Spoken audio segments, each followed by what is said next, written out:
The story begins in a small, cluttered apartment where the dim light from a single bulb struggles to pierce through the heavy gloom. The room tells a silent tale of a life stuck in the shadows. A desk covered with crumpled paper sits by the window, its surface bearing the weight of countless failed attempts at something greater. A broken picture frame lies forgotten on the floor, the glass cracked, but the image inside still faintly visible. A younger, happier version of the protagonist, smiling as though the world hadn't yet shown its cruel face. The rain patters softly against the window pane, a quiet soundtrack to the protagonist's solitude. They sit hunched over in an old chair, their shoulders slumped, their gaze distant. Life has been a series of disappointments, and the weight of rejection, betrayal, and constant failure presses heavily on them. As the camera pans closer, subtle details emerge. Tired eyes that have seen too much, hands that shake slightly from both exhaustion and frustration, and a deep crease of worry etched into their brow. A torn envelope lies discarded on the desk, its contents spilling out. Notice of termination, unpaid bills, and a foreclosure warning. Each piece of paper feels like a nail in the coffin of their former life. But the protagonist's story isn't just about their hardships. It's also about the people who caused them. Flashes of memory punctuate the somber scene. Co-workers whispering behind their back, a so-called friend walking away in their moment of greatest need, and laughter ringing out from those who reveled in their pain. The world has been unkind, and they've been powerless to stop it. Yet, even in this moment of despair, there's a glimmer of something deeper, something unyielding. It flickers faintly in their eyes, a spark waiting for the right moment to ignite. The rain continues to fall, but inside the protagonist, a storm begins to brew. This is not the end of their story. It's only the beginning of a transformation that will change everything. The tipping point came on an ordinary day, one that began like any other, but ended in a way that shattered the protagonist's world. The scene opens in a bustling office, a cacophony of ringing phones, hurried footsteps, and muted conversations. The protagonist, sitting quietly at their desk, seems out of place in the chaos, focused, diligent, yet unnoticed. Their efforts go unacknowledged, their presence barely registered. The moment of betrayal arrives like a sudden thunderclap. A manager strides toward them, folder in hand, their face void of emotion. Without ceremony, the protagonist is handed a letter. The bold words, terminated effective immediately, leap off the page, the ink searing itself into their mind. Stunned silence envelops them as the world around them continues to move at an unrelenting pace, indifferent to their pain. The cruelty doesn't stop there. As they gather their belongings, a chorus of whispered snickers and smug smirks from co-workers echoes in the background. It wasn't enough for them to take the protagonist's job. They had to strip them of dignity too. One voice, louder than the rest, murmurs, "I told you they wouldn't last." No backbone. The scene shifts to a second, more personal betrayal. The protagonist arrives home, a desperate phone call to a trusted friend, ending in a disconnected line. Even those they believed would stand by them turn their backs, unwilling to be associated with the perceived failure. The loneliness is suffocating. Each rejection, each loss, piles on like bricks, building an impenetrable wall of despair. Then, the memory of one particular incident surfaces. A confrontation with someone they once admired, now revealed as the root of their downfall. The antagonist's cold, dismissive words cut deep. You were never good enough. People like you are meant to fail. This wasn't just a loss. It was a deliberate act of cruelty, a calculated move to break them. But what the world didn't know was that this very moment, this wrongdoing, was the catalyst for something extraordinary. The pain they inflicted would not destroy the protagonist. It would forge them into something stronger. The world grows quieter as the protagonist stands alone, their reflection staring back at them from a cracked bathroom mirror. The room is dim, lit only by the flickering light of a faulty bulb. Their face tells a story of exhaustion and defeat, but behind the tired eyes lies something deeper: anger, confusion, and a yearning to understand why life has been so unrelenting. In this moment of stillness, their thoughts spiral. Questions echo in their mind, relentless and unforgiving. Why me? Why am I the one left behind? Why should I apologize for the monster I've become when it was the world that created it? These questions aren't new. They've been bubbling beneath the surface for years, suppressed and ignored. Until now, the protagonist's hands tremble as they grip the edge of the sink, the pressure building inside them. Each memory plays out like a cruel movie reel. The laughter of the people who mocked them, the cold indifference of those who once called themselves friends, and the smug face of the one who betrayed them most. These aren't just memories, they're wounds reopened with every thought. They close their eyes and exhale shakily, their mind racing through the pieces of their broken life. The world had demanded too much, leaving them hollow. But as they stand there, something shifts. The pain that once overwhelmed them begins to morph into something else. It isn't peace, no, it's fire. A smoldering ember deep within their soul that begins to grow. Their reflection in the mirror changes, not physically, but in expression. The eyes that once looked defeated now gleam with a dangerous spark. It's not sadness that fills them anymore, it's resolve. They lean closer, almost as if speaking to a stranger, and whisper the words that will define their journey. If this is what you wanted, you'll regret it. I'll show you who I really am. The emotional reflection becomes the turning point, a quiet storm brewing inside them, one that the world will soon have no choice but to reckon with. The moment of decision arrives not in a dramatic flash, but in quiet determination. Sitting in the dim glow of a single desk lamp, the protagonist looks at their surroundings, the scattered remnants of their old life, the reminders of failure, and the symbols of rejection. Instead of despair, a newfound clarity settles over them. It isn't the world's permission they need anymore. It's their own. They push the broken picture frame aside and clear the desk of its clutter. This isn't a space of mourning anymore. It's a battlefield, and they're preparing for war. The protagonist takes out a blank notebook and begins to write, listing everything that has been taken from them. Each word is deliberate, a vow etched into paper, but beneath the growing list of wrongs lies something even more important, a plan. The shift in power begins with the small, deliberate actions. The protagonist trains their mind and body, waking up earlier, pushing themselves harder. Scenes flash by in quick succession. They're running before dawn, lifting weights with shaking arms, flipping through books late into the night. With each step forward, their confidence grows.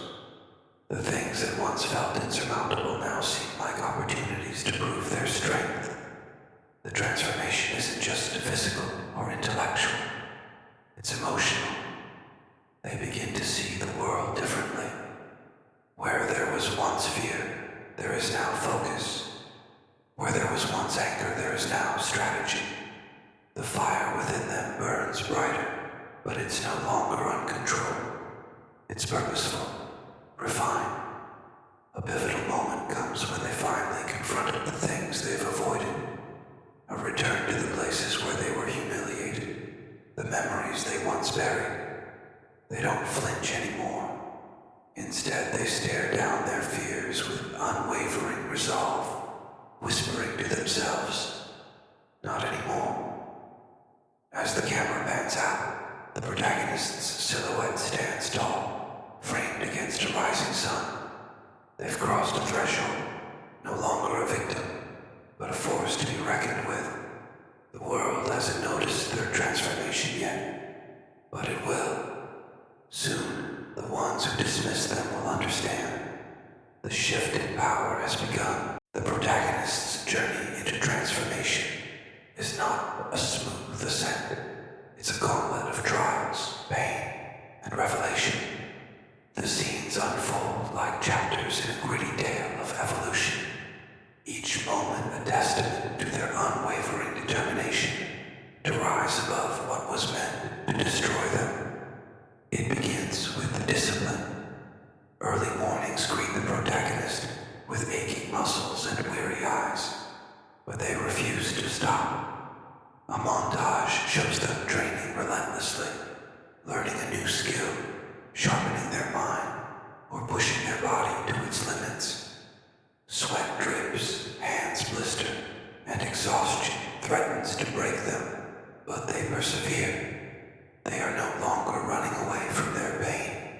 They are harnessing it, using it as fuel to drive them forward. Along the way, they encounter mentors, figures who recognize their potential and push them further than they thought possible. These guides, whether human or symbolic, help the protagonist unlock hidden strengths. A coach shouts encouragement as they master a new technique. A teacher challenges their intellect, pushing them to think beyond the confines of their old life. Each interaction strengthens their resolve, adding new tools to their arsenal. But the transformation isn't just external, it's internal, a reshaping of their very identity. The protagonist wrestles with their inner demons, confronting self-doubt, fear, and the temptation to fall back into old patterns.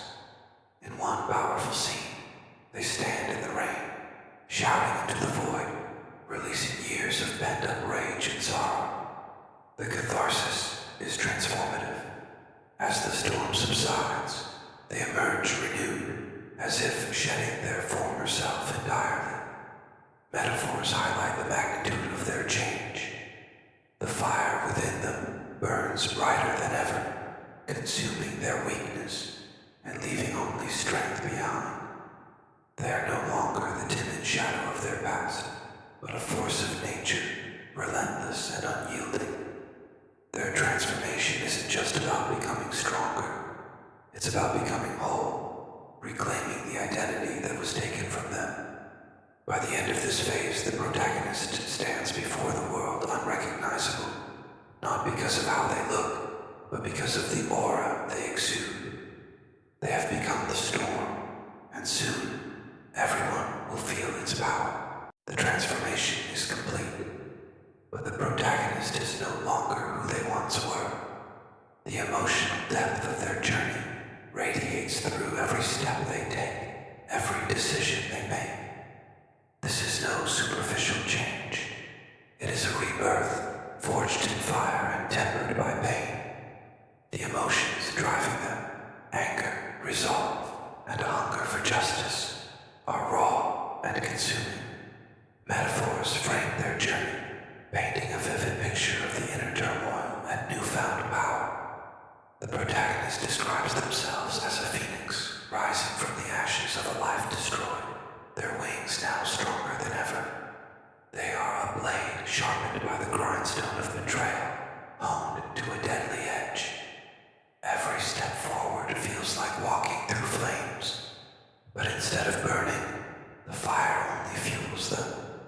There's a duality to their emotions, a mixture of triumph and sorrow. While they relish the strength they've gained, there's an ever-present ache, a reminder of what was lost. Memories surface like ghosts, the laughter of loved ones who abandoned them, the fleeting dreams that were crushed. These moments serve as both a source of pain and a powerful motivator. They whisper to themselves, I wouldn't be here without the scars. They didn't break me, they built me. The transformation isn't just about power, it's about the emotions tied to that power. The protagonist doesn't seek revenge purely out of spite. It's about making those who wronged them understand the consequences of their actions. They want justice, not just for themselves, but for the person they used to be, the one who deserved kindness and understanding, but received none.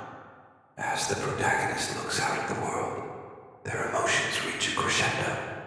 The anger they've carried for so long has settled into something colder, more calculated. The fire within burns, but it is no longer wild. It is controlled, a weapon to be wielded. The emotional resonance of their transformation is undeniable. They've become the embodiment of strength born from suffering, a living reminder that the human spirit, when pushed to its limits, can rise higher than anyone ever thought possible. As the protagonist's transformation nears its peak, the focus shifts to the individuals who set this chain of events into motion. The antagonists. These are not faceless enemies, but individuals who exude confidence and arrogance, believing themselves untouchable.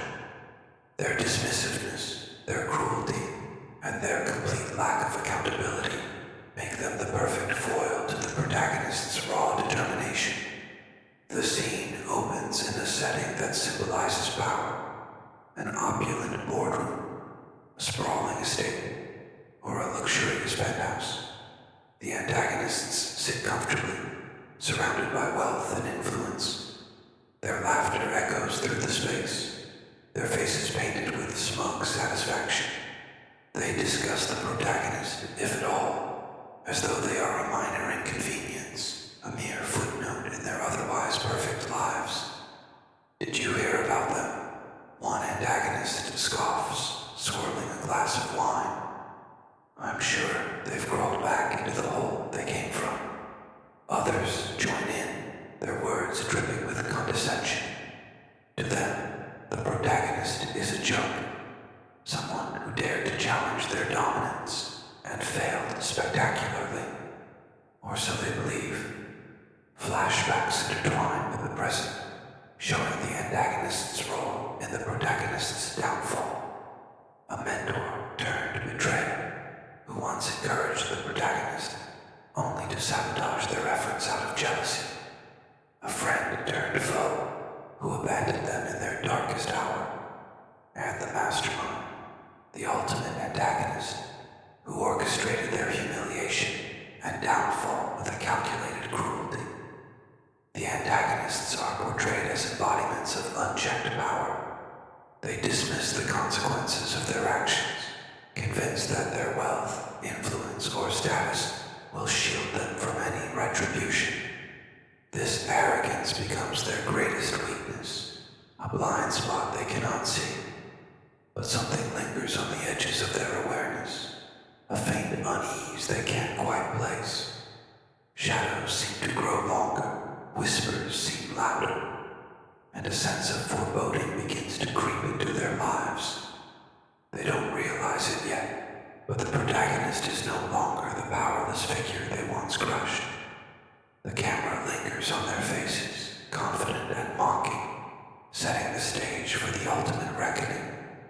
Little do they know, the storm they created is coming for them, and this time, there will be no escape. The protagonist's transformation is complete, and now, it is time to act. They stand at the crossroads of their journey, no longer the fragile, broken person they once were.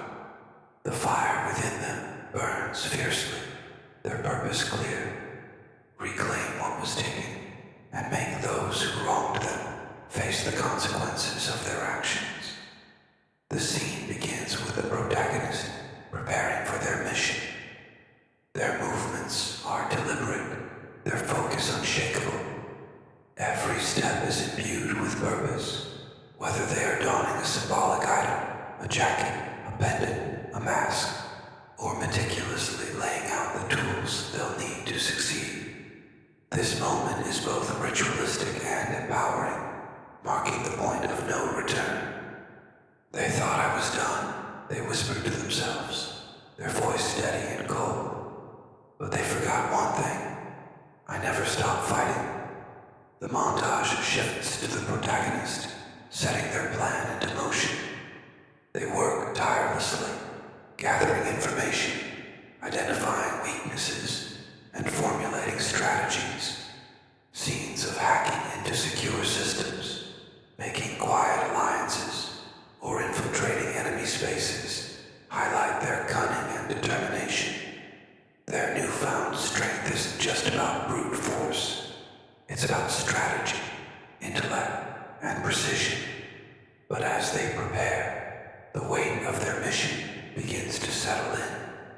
The protagonist reflects on the risks, the sacrifices they've made to reach this point. They visit the places where they were humiliated, standing silently as memories flood back. Instead of breaking them, these memories fortify their resolve. I'm not doing this for revenge, they remind themselves, their gaze fierce. I'm doing this for justice, for the person I was, and the person I've become. The scene crescendos as the protagonist takes their first decisive step. Whether it's confronting a minor antagonist, dismantling a piece of their enemy's empire, or sending a subtle but chilling message, the stage is set. Their enemies begin to sense that something is amiss, but they remain oblivious to the storm brewing in the shadows. This is the call to action, a moment where the protagonist fully embraces their destiny. With every move they make, the balance of power begins to shift, and their enemies have no idea what's coming.